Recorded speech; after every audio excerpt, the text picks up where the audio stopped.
नमस्कार, मी सतीश साळुंखे आणि तुम्ही पाहत आहात सारांश. तुम्ही कुत्रे आहात, तुम्ही डुक्कर, शेळ्या, मेंढ्या किंवा मग उंदीर आहात. जिला म्हणता तुम्ही मातृभूमी, तिथं बत्तर जनावरांपेक्षाही तुमची किंमत वेगळी नाही.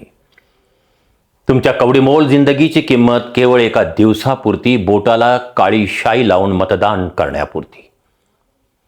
पण जर तुम्ही काळ्याकुट्ट वर्तमानाबद्दल बोलाल, प्रश्न विचाराल, तर तुमच्या पाठीचे सालटे काढून जनावराप्रमाणे बेदम बदलल्या जाईल तुम्हाला.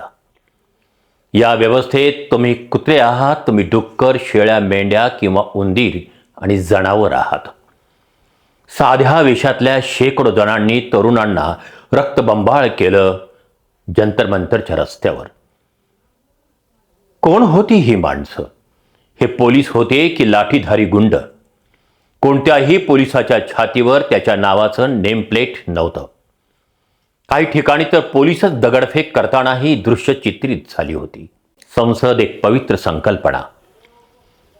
ज्या संसदेत आवाज उठवला जातो देशाच्या मूलभूत प्रश्नांवर, त्या संसदेच्या रस्त्यावर गळा घोटला जातो तरुण मुलामुलींचा.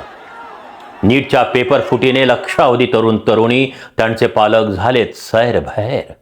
पर्यावरण आणि शिक्षण तज्ज्ञ सोनम वांगचुक आणि राष्ट्रयुवक, होय राष्ट्रयुवक, माझ्यासारख्या एका छोट्या माणसालाही अभिजित दिपकेला राष्ट्रयुवक ही पदवी देण्याचा मोह आवरत नाही. राष्ट्रयुवक अभिजित दिपके याच्यासह लक्षावधी तरुणांनी केली होती एक साधी मागणी, शिक्षण मंत्र्याच्या राजीनाम्याची. या मागणीला उत्तर मिळालं ते हजारो निरापराध तरुण तरुणींवर बेदम अमानुष लाठी हल्ल्यानं, अश्रुधुरानं. ज्या संसदेच्या भिंतींनी ऐकलेत अनेकदा स्वर, तरुणांच्याच हातात आहे देशाचं भविष्य, त्याच संसदेच्या रस्त्यानं पाहिलं तरुणांना रक्तबंबाळ होताना. ज्या पोलिसांनी तरुणींच्या अब्रूची रक्षा करायला हवी, त्यांनीच केला त्यांच्या लेकी समान तरुणीवर लाठी हल्ला. देशभरातला तरुण उतरतोय रस्त्यावर. महाराष्ट्रातही मराठवाडा, विदर्भ, मुंबई, पुणे, पश्चिम महाराष्ट्र, सर्वत्र तरुणांचा आवाज दिल्लीच्या अस्वस्थतेच्या एल्गारात झालाय एकरूप. पण हेच तरुण, जैन झी ज्यांना डोक्यावर घेऊन नाचली ते सेलिब्रिटी, कुठे बसले टाळ्या वाजवीत? कोणी उभारली त्यांच्यावर लाठी दडपशाहीची? का बोलत नाहीत हे समाजातले मान्यवर? कुठे आहेत पद्मविभूषण अमिताभ बच्चन? करोडो तरुणांनी जीव ओवाळून टाकला होता त्यांच्यावर. आता तरुणांच्या जीवावर आले संकट, तर हे मान्यवर कोणाला करोडपती करण्यामध्ये गुंतलेत. कुठे आहेत ते उद्योगपती, अंबानीच्या पोराच्या लग्नात नाचणारे पद्मभूषण आमिर खान, पद्मश्री शाहरुख खान आणि लाखो दिलो की धडकन म्हणणारे सलमान खान? कुठे आहेत? त्यांचे सिनेमे करोडो रुपये कमवतात. कोणाच्या जीवावर? कोणाचे असतात हे पैसे? या देशातल्या तरुणांनी जेन झीनं घेतलेली असतात तिकीटं, कष्टातून कमावलेल्या पैशातून. तेव्हाच त्यांचा बॉक्स ऑफिस जिवंत असतो. आज तरुणांचं भविष्य मृतवत होऊ पाहते आणि हे पडद्यावरले बनावट, थोतांड, बेगडी आणि खोटे समाजनायक घुसून बसलेत बिळामध्ये. जे करतात सत्तेची गुलामी, ते करत असतात जनतेच्या मूलभूत प्रश्नांशी बेईमानी.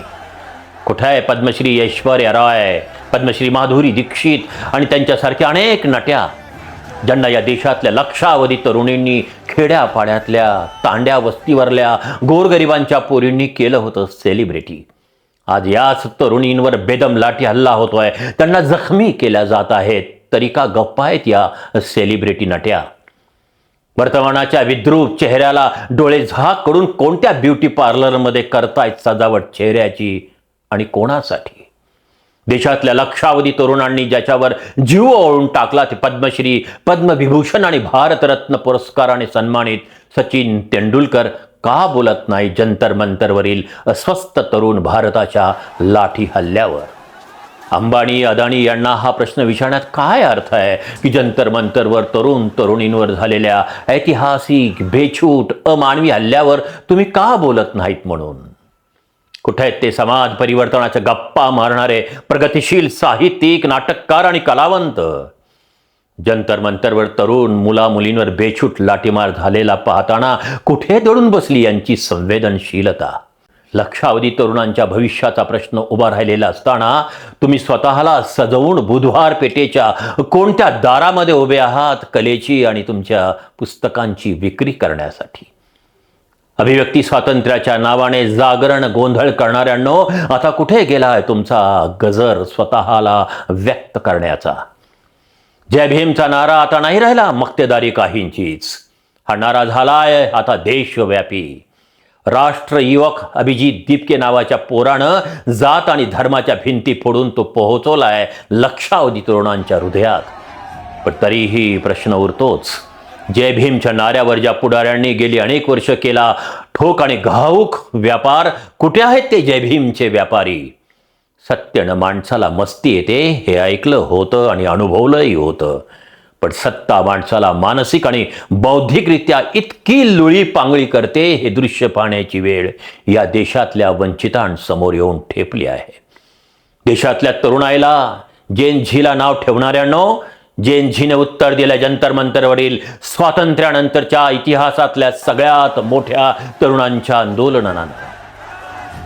लाठी हल्ला झालेल्या जखमींच्या शरीरावरील जखमा सतत जाणीव करून देतील परिवर्तनाची आणि बदलाची. देशातल्या काही बेईमान सत्तेच्या ढोलकीवर टाळ्या वाजवणाऱ्या सेलिब्रिटींनो, शबाना आझमी, प्रकाश राज, नसिरुद्दीन शाह किंवा इतरांचे किंवा अतुल कुलकर्णी यांच्याकडे पहा. उतरा रस्त्यावर तुमच्या चाहत्या सळसळत्या जेन झीसाठी. मंडळी, जर एखाद्या तरुणाला एखाद्या भेकड भित्र्या आणि षंढाच्या तोंडावर पचकन थुंकावं वाटलं तर तो गुन्हेगार ठरू शकेल का? या देशात लोकशाही जिवंत आहे याचा प्रत्यय देणारा जंतर मंतरवरला तरुणांचा हा एल्गार पाहून वाटायला लागतंय की स्वातंत्र्यानंतर त्यांच्या अस्वस्थतेचा अभ्यास करायचं राहून गेलं. आम्ही सगळ्यांनीच ऐकलेल्या आहेत कथा स्वातंत्र्य संग्रामाच्या, स्वातंत्र्य सैनिकांच्या. पण जेव्हा जंतर मंतरवरलं हे आंदोलन पाहून असं वाटायला लागतं की यापेक्षा कशा वेगळ्या असू शकतील त्या सगळ्या कथा. वादळात एखादं झाड कोसळून पडलं तरी वादळाशी झुंजणाऱ्या त्या झाडाचा इतिहास शिल्लक राहतो. पण वरून छान दिसणाऱ्या झाडाला आतून वाळवी लागली असेल तर ते झाड केव्हाही कोसळून पडतं आणि त्याचा कोणताही इतिहास शिल्लक राहत नसतो. हा व्हिडिओ तुम्हाला कसा वाटला हे कॉमेंट्समध्ये जरूर लिहा. माझ्या विवेचनाबद्दल तुम्हाला काय वाटतं ते कॉमेंट्समध्ये जरूर लिहा. व्हिडिओ आवडला तर त्याला शेअर करा, लाईक करा. त्याचप्रमाणे यूट्यूबवर पाहत असाल तर त्याला सबस्क्राईब करा, या पेजला फॉलो करा. तुम्ही पाहत होता सारांश. मी सतीश साळुंके. नमस्कार, राम राम, अस्सलाम वालेकुम, जय भीम.